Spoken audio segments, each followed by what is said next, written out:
Assalamualaikum warahmatullahi wabarakatuh. Selamat datang di mata kuliah Kimia Bioanorganik. Nama saya Bijak Riyandi Ahadito, saya dosen pengampu untuk mata kuliah ini. Jadi untuk pertemuan pertama kita ini ya, kita akan mulai dengan pengantar mengenai subbidang ilmu kimia bioanorganik.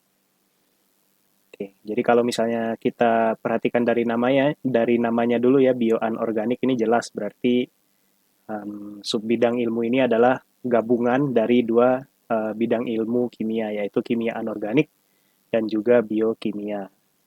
Ya, kalau misalnya kita kita memperbandingkan antara biokimia dan kimia anorganik itu sebenarnya rasanya agak bertolak belakang ya, karena kan biokimia eh, mempelajari tentang makhluk hidup, sementara kimia anorganik mempelajari tentang benda unsur-unsur yang kebanyakan ada pada benda mati ya. Jadi sepertinya bertolak belakang, tapi padahal itu asesmen yang kurang tepat ya.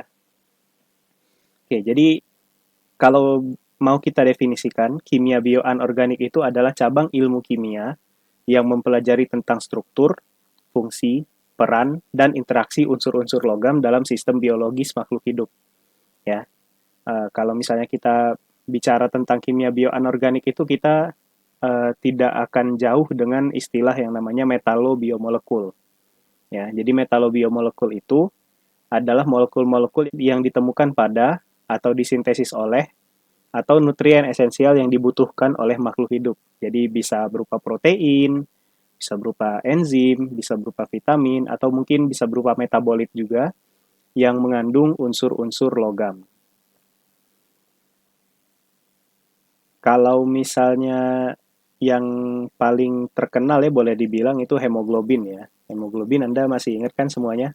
Ya, jadi hemoglobin itu ada pada sel darah merah dan struktur dasar dari hemoglobin itu adalah heme ya. Heme itu kompleks antara ion besi dengan ini gugusnya namanya porfirin. Ini di slide ini kita lihat ada contohnya yaitu grup Heme B.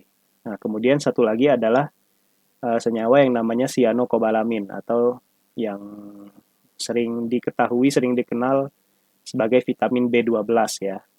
Jadi kalau Anda nggak kalau Anda kekurangan vitamin B12 ini, Anda bisa kena penyakit yang namanya beriberi.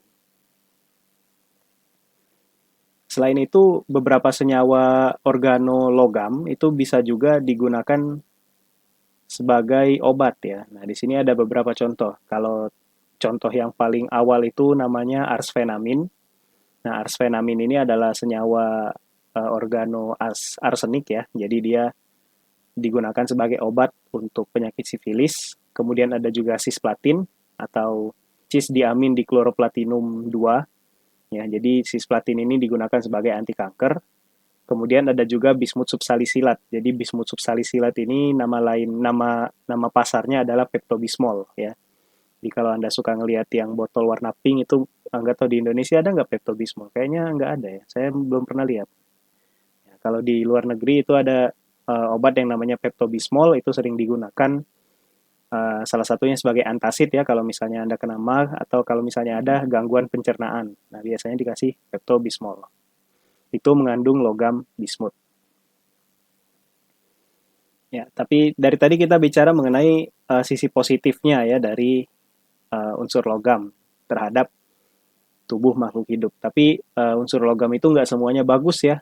Ada beberapa unsur logam yang mempunyai efek yang sangat buruk bagi tubuh, terutama tubuh manusia ya.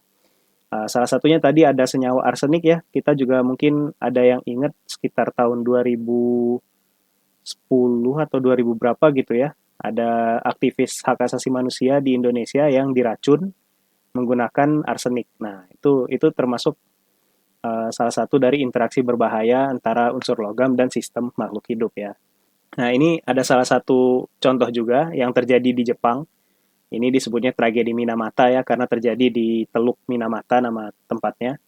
Ya, jadi tragedi Minamata ini adalah sebuah tragedi yang terjadi akibat keracunan merkuri ya atau raksa.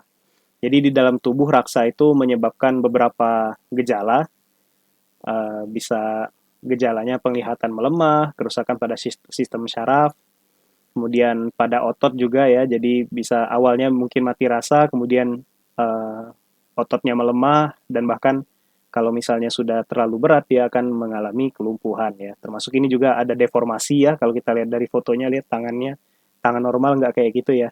Jadi ya efek dari merkuri itu seberbahaya itu, kalau dalam dosis yang terlalu tinggi.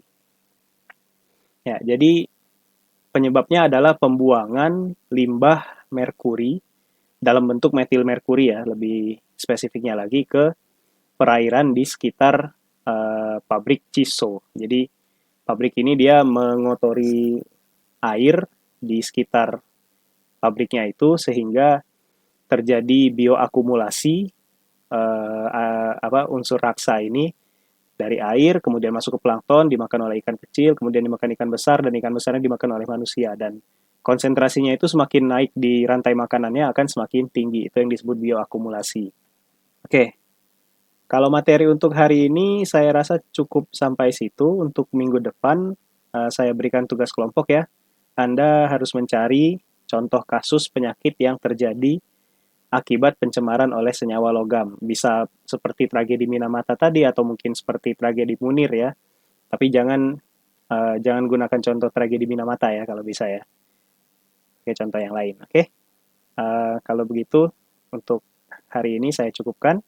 Sampai jumpa minggu depan. Assalamualaikum warahmatullahi wabarakatuh.